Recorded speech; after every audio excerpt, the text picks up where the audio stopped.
Moonshine Jesus, nobody in the sky. Moonshine Jesus, baby, alright. Moonshine Jesus, a surprising delight. Moonshine Jesus, won't you shine a light?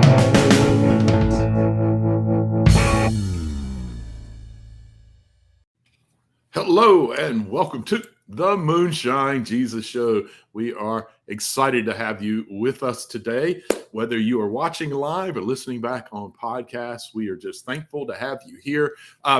Quick note, reminder that we are sponsored by progressivechristianity.org. It's a fantastic place for all of your progressive Christian resources. We encourage you to go check them out and to check us out on Facebook at our page there, as well as make sure that you are signed up to download our shows at your favorite podcast outlet. And I just want to remind people, we are in the midst of the strike of the Writers Guild of America.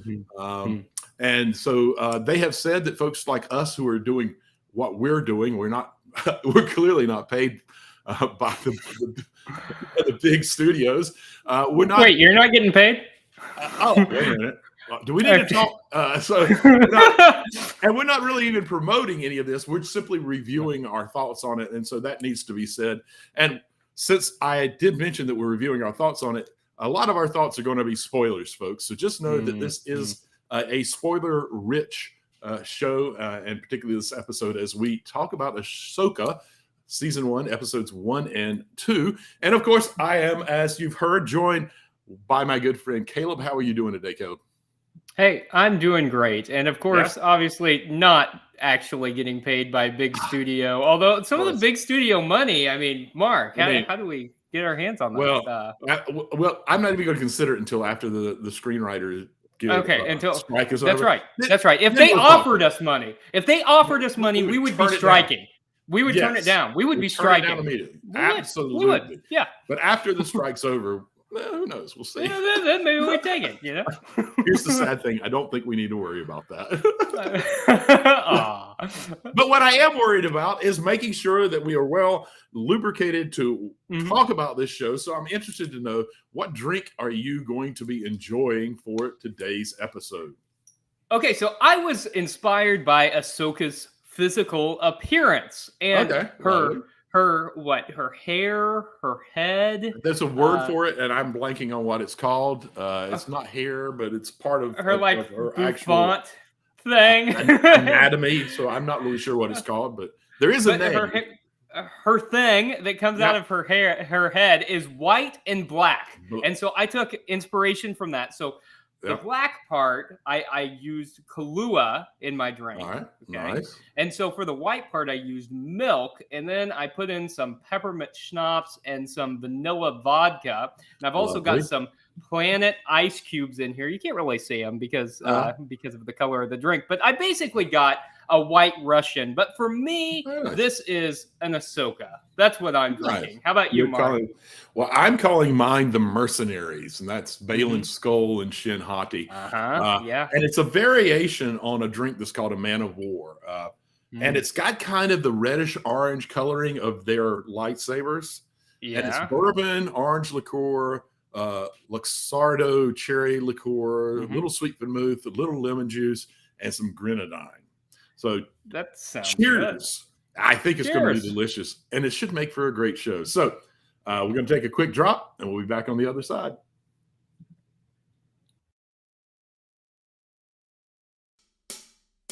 Moonshine Jesus, Moonshine Jesus, Moonshine Jesus, Moonshine Jesus, won't you shine a light?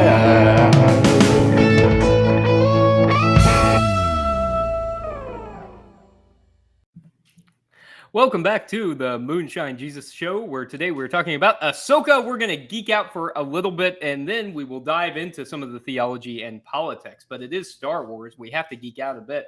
But before we even geek out, I've got to say, Mark, I had a lot of foam in my drink, and I went to drink this, and I got like foam all over my face, and I spilled my drink all over me. That was not very successful. You're already ruining the show, man. I don't understand. I know.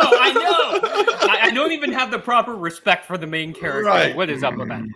Speaking of the main character, Ahsoka.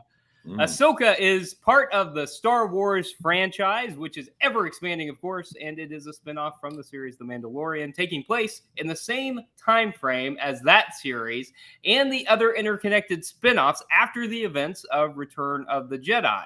And that's important to say because there are a lot of different Star Wars shows going on right now, and they're not all necessarily taking place at the same time. So you need to go in knowing exactly where this starts.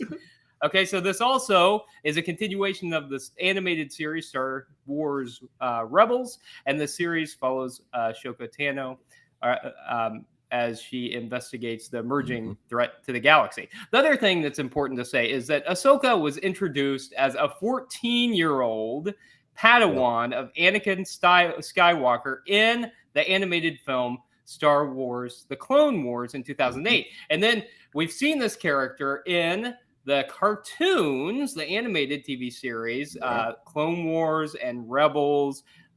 We heard a voiceover in Rise of Skywalker, and we saw her show up for the first time in The Mandalorian, but we've also seen her in Boba Fett. So this is really the first time we get much live action with her. And so I'm curious, Mark, I think we have well established that while I love Star Wars, you are the bigger Star Wars fan. Maybe so, yeah. It's true. I think you're probably right. I absolutely love Star Wars, and I love all the iterations of it. It's difficult for me to be disappointed in Star Wars just because it's Star Wars, and it just makes me happy like a kid again. Right? So I've got a question for you, Mark. I need to know. I haven't watched any of the animated Star Wars. I love Star Wars. I like to watch Star Wars, but I don't necessarily consume every piece of Star Wars that comes out. But I bet you have watched the animated Star Wars. Is that true? Right. I absolutely have, yes. Okay, and I feel like there were a lot of references to things that happened in the animated version. So, Mark, if there are other people out there like me who may be watching Ahsoka but haven't watched any of the animated stuff, what do we need to know before we go into this? I think that actually Ahsoka did a great job at. And it's part of the reason I've seen a few reviews of people talking about this slow and it's not interesting and this and that.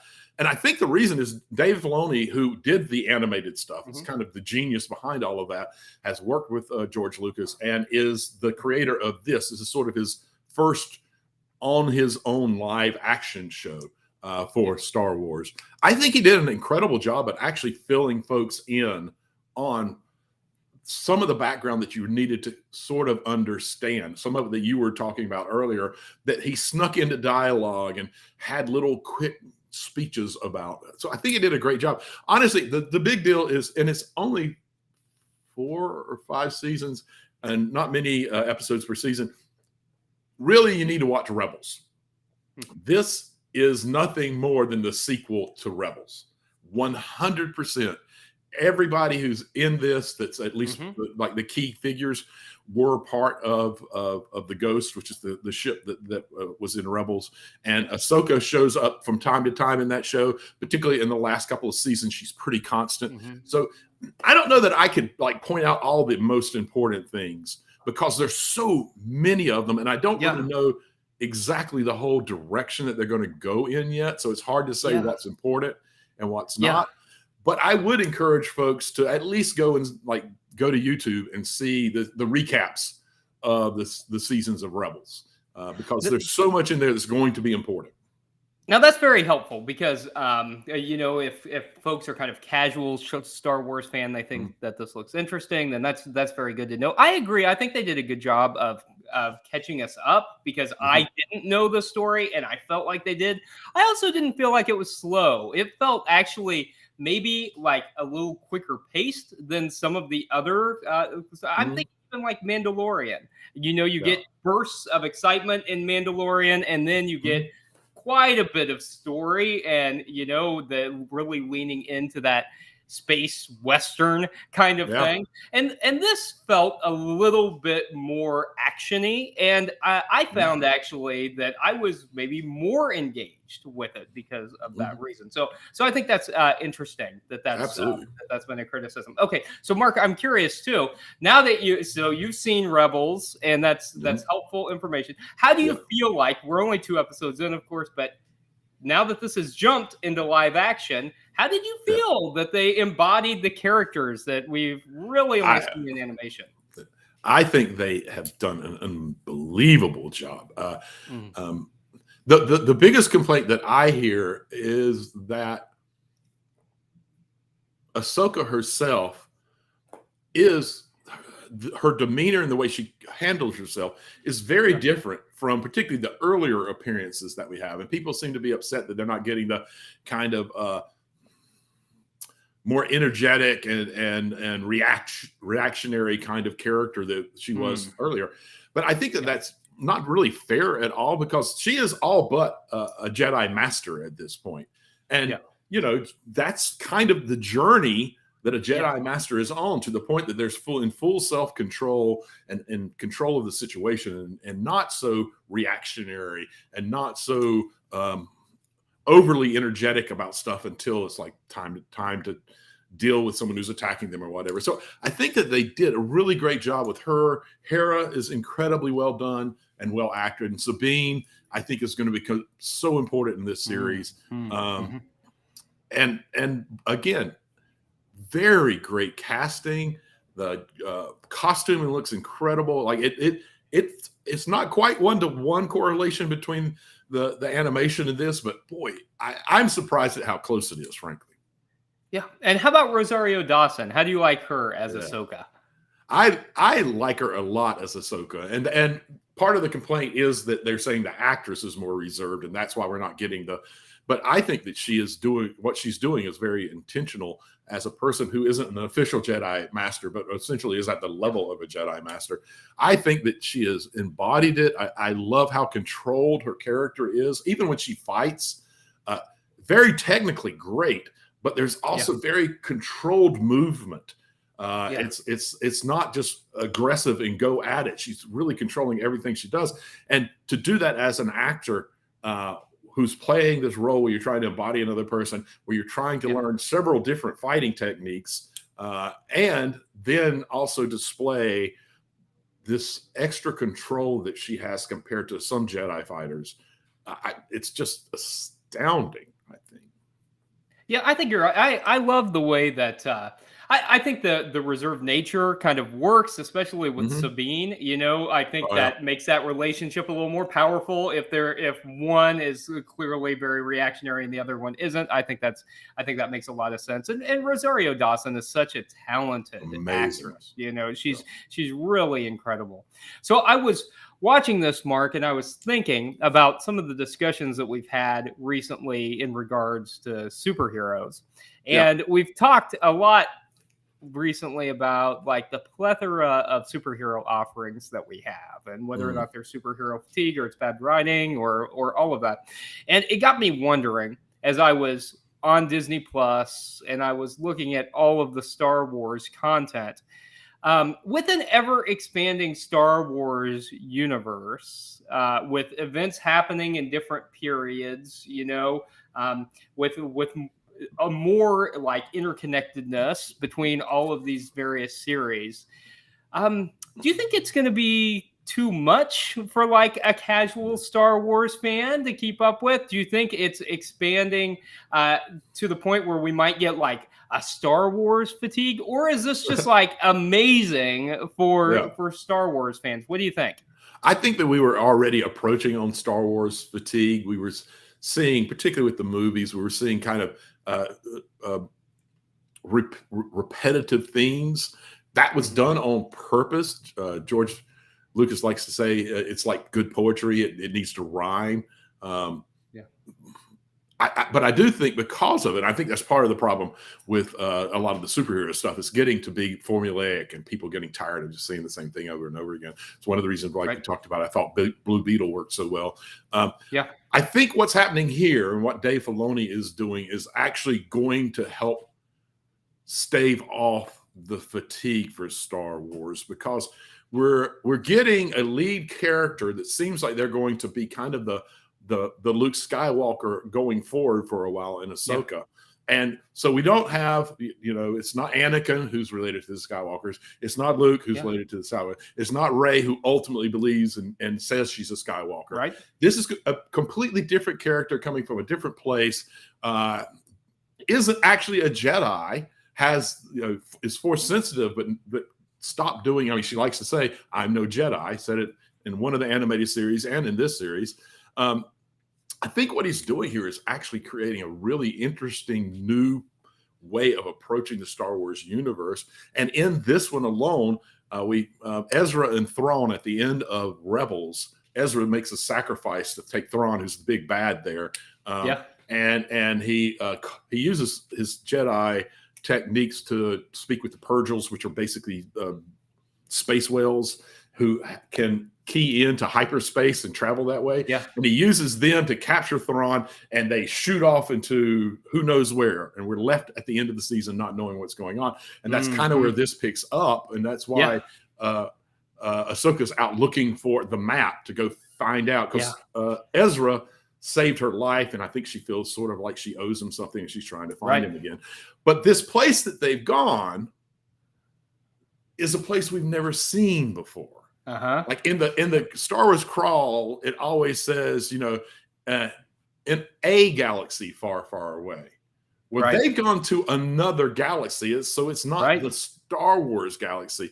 So I'm really hopeful that we travel there, that we get new beings, types of beings, new worlds, new planets, new ways that they all relate to each other. And that could expand and give us a new space for telling stories again in a new Star Wars universe, which I could get pretty excited about.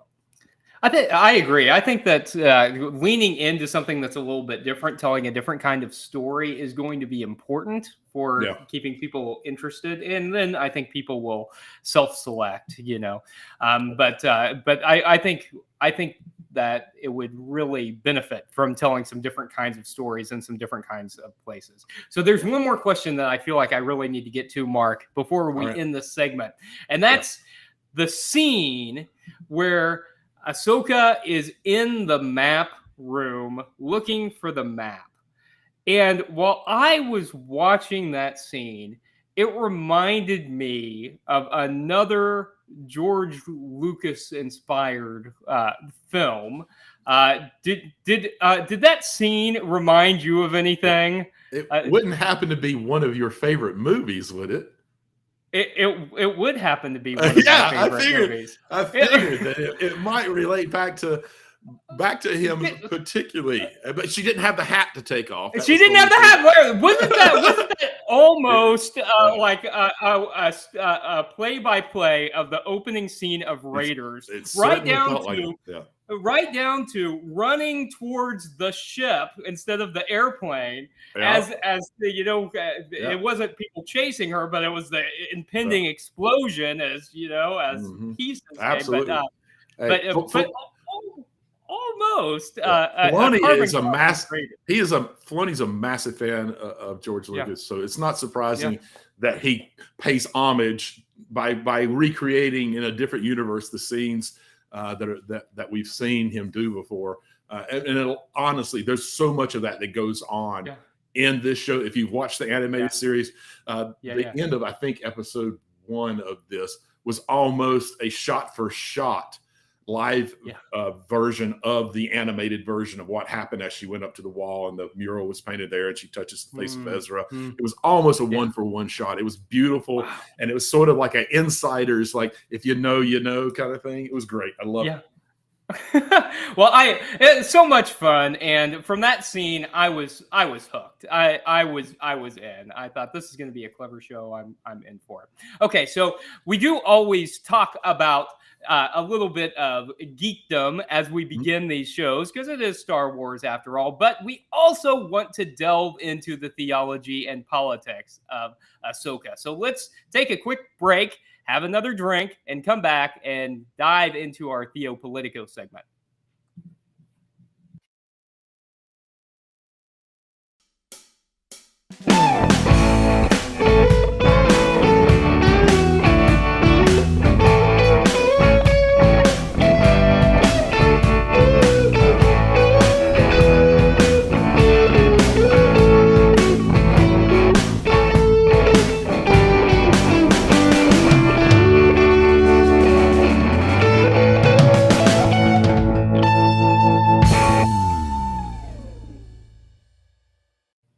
Hello and welcome back to the Moonshine Jesus Show. You're joining us for our Theopolitico segment.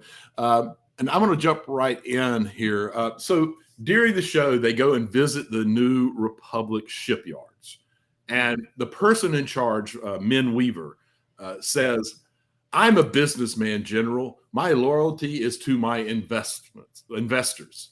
Essentially, he places money over morals. Oh, just the thought. Did I mention that there's a writer's strike? Did I mention that there's a writer's strike? Wait, what? Did I say that? I talked about it at the beginning. Yeah. So anyway, yes. Money over morals. Let's get back to that. I don't know why the thought of the writer's strike came up. I'm sure that there's not any issues going on there. No. How often, though, do you think this is the reality in large corporations, and is it ever justifiable? It's 100% the reality of large corporations. Yeah. I mean, we see this, and one particular party in the United States, I think, that wants to treat corporations as people. Right? Yeah. We see real corporate greed at the heart of what drives capitalism in America, and so this is one of our biggest problems. I mean, even when we talk about finances and the ways that we've got this this growing economic gap between the ultra wealthy and everyone else. But also, even when we're thinking about things like climate change, that like, yes, we need to feel responsible for our individual actions in that. But whenever we really get right down to it, the stuff that we are doing is minuscule. It is the large corporations that are destroying the earth. And shifting blame on that to like everyday people who have a limited amount of stuff that they can control is kind of ridiculous. What we have to do is hold corporations accountable, but we don't because it's greed and it's where the money and the power is. So that rings true.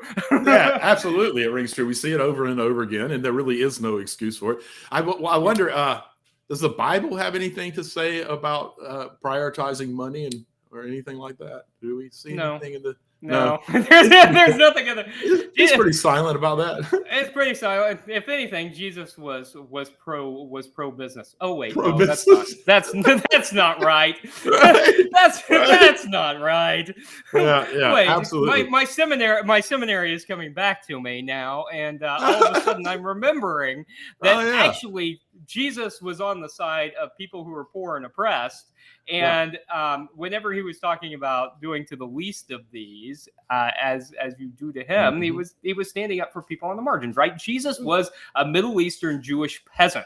He was a preacher who traveled around and depended mostly upon wealthy women to fund his ministry. And he was talking about people just like him. And he was talking about standing up to the principalities and the powers who were exploiting his people and taking all the money. I mean, that's why one of the big bads in the gospel, right, is tax collectors, because they were people who were taking money for themselves and cheating others. So the gospel's all about economic disparity and standing up for those who are living on the margins. I'd even make the argument that particular perspective that he had was one of the first steps that led to him being crucified by the Roman Empire when he walked into the temple uh, and the money changers who were taking advantage of those who already had too little and were making a profit off of them.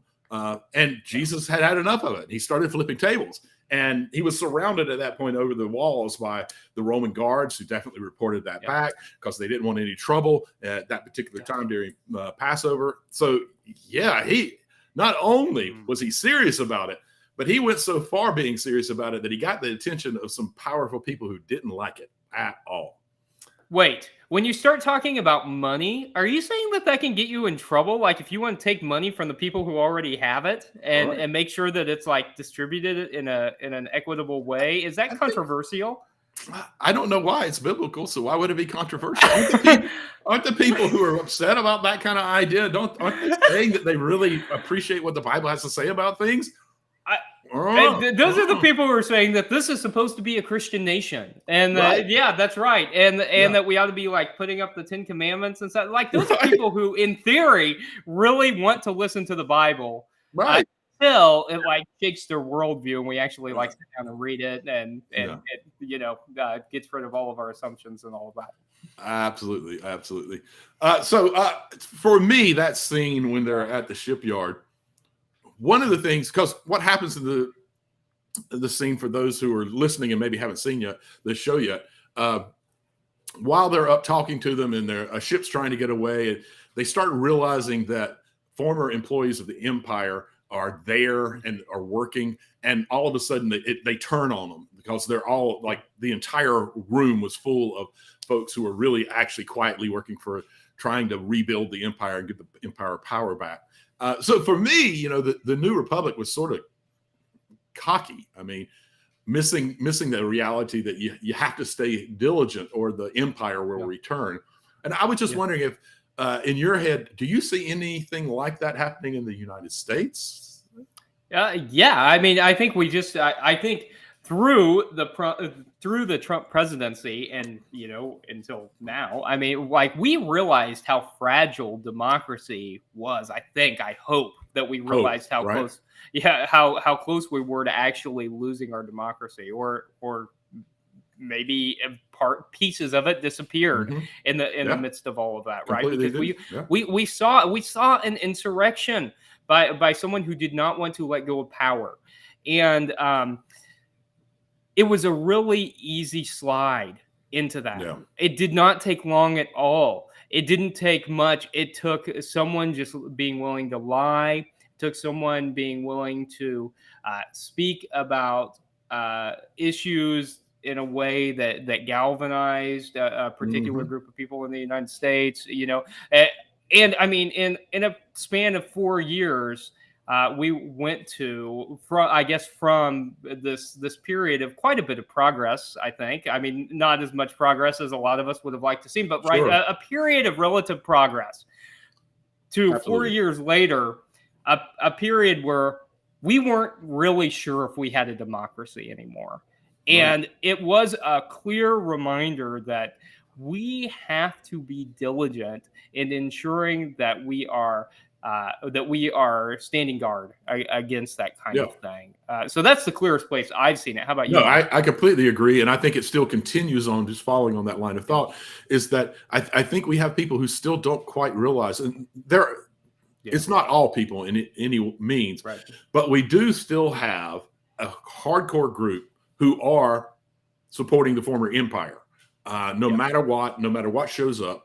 And we need to make sure that we're staying diligent enough to prevent that from reoccurring, from the re-rise of the empire, from the re-rise of the MAGA Republicans.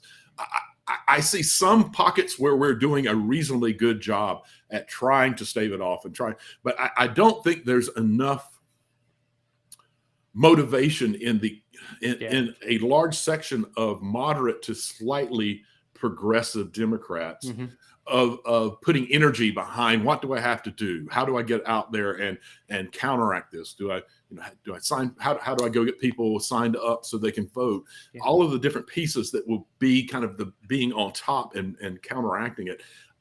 So far, I'm seeing it being more than it maybe was the first time Trump ran, but not nearly at the level that we need to see it to make sure that we're staving it off, and that we have a government that's going to be more for the people. I am definitely going to admit both sides have their own issues and their own interests and don't always do what's right for the average American. But we do have one side that does it more consistently than the other. And we need to make sure for right now that that's who we have in there, so we can continue to make the progress that you were talking about, and not keep falling back years and years and taking away rights rather than providing more freedom and right to folks.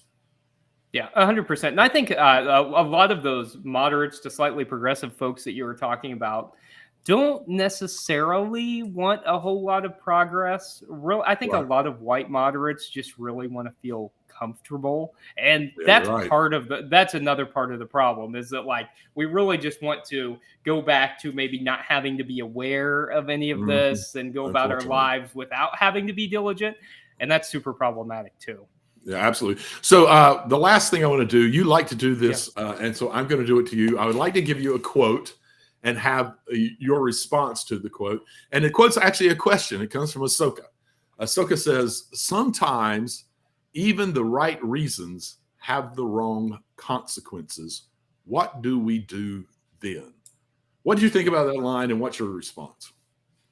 I think that a lot of times our intentions don't necessarily result to the impacts. But you know, one line, my wife's a social worker, and one thing that she will often say is that you can control your intent, but you can't control your impact. You know, you never know what's going on in someone else. You can control how you plan to say something or how you plan to do something, but you can't control how that's going to land on someone else, or even what the outcomes are going to be. And I think that that's true, that all we can really do is the best we can do in the moment. And we don't really ever know what the outcome is going to be. We can guess. A lot of times we trick ourselves into thinking we know exactly what's going to happen. Or we do something that's really the best decision we can make at the time, and then beat ourselves up over the consequences of that later. Like, oh, if I'd only done X, or if I'd only done Y. But there's no point in doing any of that, because we don't know what the outcomes of any of that would have been anyway. All we can do is the best we can do in the moment. I think that's true. I think that's true. Yeah. What do you think? I know I completely agree with you, but I'm also interested in seeing how this series answers that question, because Ahsoka was really talking about she was the Padawan of Anakin Skywalker before she left him. Right. And I think she feels somewhat guilty that leaving him is kind of what allowed him to finally be fully pushed over to the dark side. And I'm not sure if at this point she knows that Anakin ultimately redeemed himself. And so I think we might see her battling with this question of having this immense guilt about it, which we can do, particularly when we think we're doing the right thing, but it ends up the way it affects someone hurts them and you didn't mean to. It's easy to carry around that guilt. I hope that we're going to see a journey where she realizes that she shouldn't carry that guilt around, that it was his choices, that she did do what was best in the moment.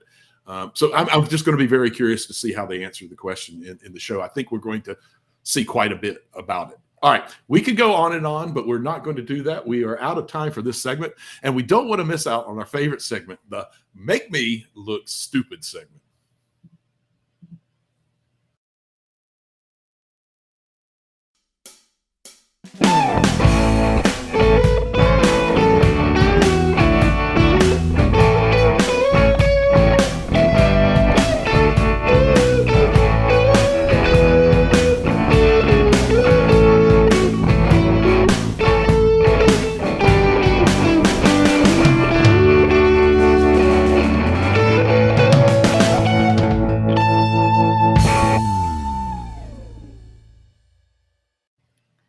Well, hello, everyone, and welcome back to the Moonshine Jesus Show. We are entering into our final segment, the Make Me Look Stupid segment. Thanks for hanging around. I'm going to dive right into this, Mark. All right. I just really want to get your perspective on this. So there was actually, whenever Sabine was unlocking the map ball, right, there was a symbol that unlocked it, and it was actually a pretty common Christian symbol. All That, right. did you notice what that symbol was? It was the tri. I can't Yeah, remember what like it's the called. Trinity. The Symbol, Trinity yeah, three and the three interlocking So, things. leaves, almost three leaves Yeah, that interlock in right. the middle. Yes, yeah. We are the wrong people to ask about the Trinity. I don't know. That's probably true. Trinity symbol.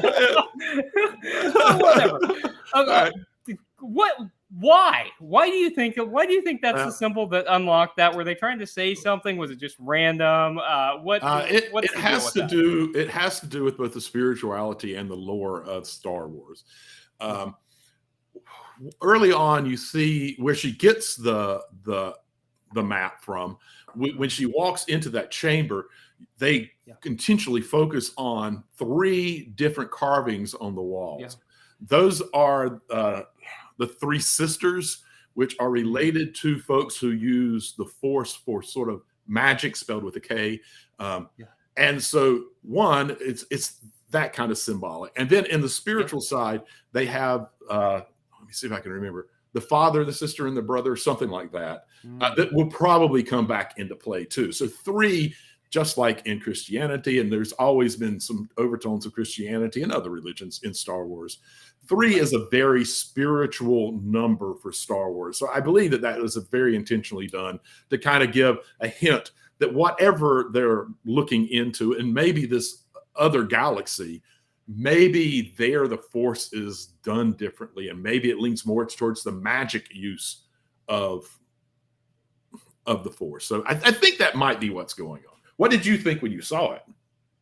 I thought I'm going to ask Mark about this tomorrow, so you can tell me why they're using the symbol. I want to know what's going on.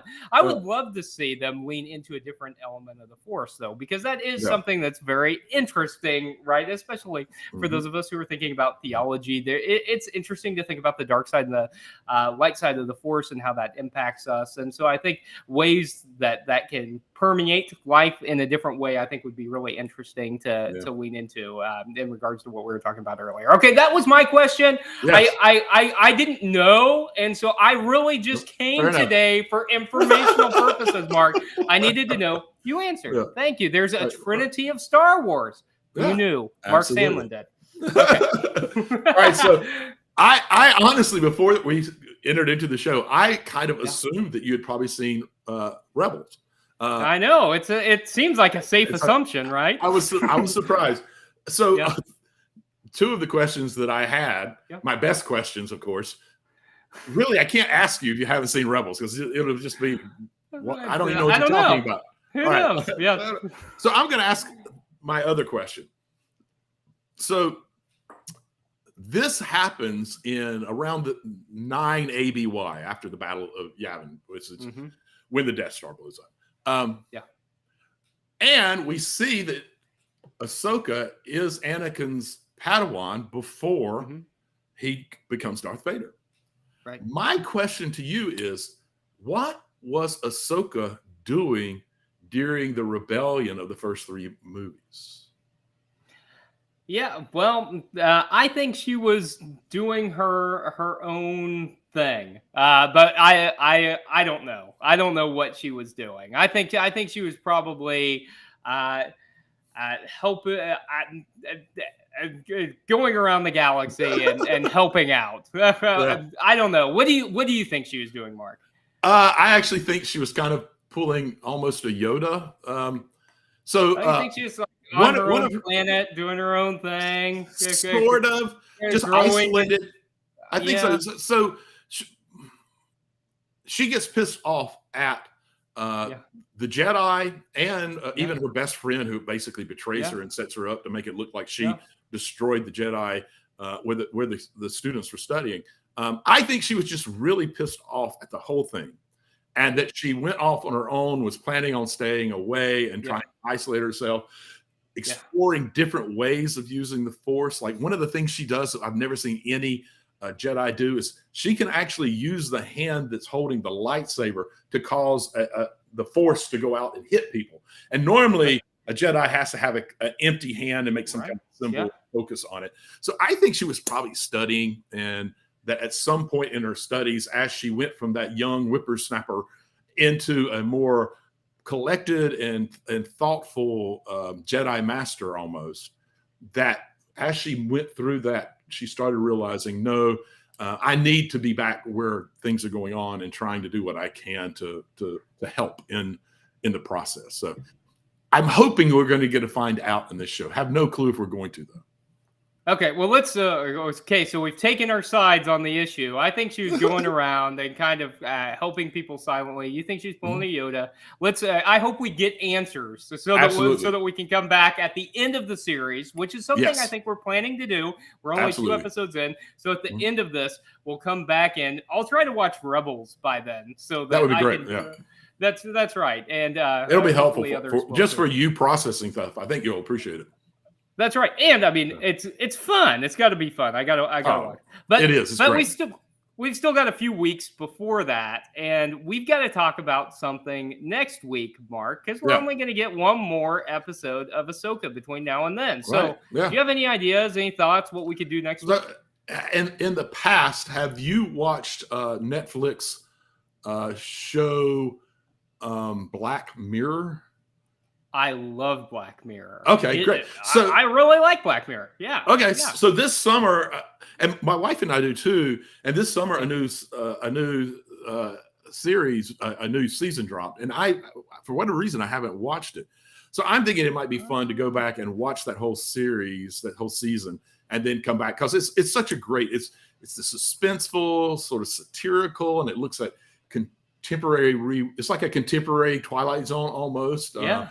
And I think it's just techno paranoia comes in a lot. It's a fascinating, interesting series, and it'd be fun to do as part of our show. Okay, I'm in. Next week, Black Mirror. I think there are only 4 episodes, so if people haven't watched it yet, it should be pretty easy to catch up on. Each episode's I think there's 5, but that's 5? It. Okay, 5 episodes. Each one's only like an hour. So you got plenty of time between now and next week, and it's a lot of fun. Different characters in each episode, different plot. Very fun. Okay, next week, Black Mirror. Until then, I hope you all have a great week, and we'll see you next time on the Moonshine Jesus Show.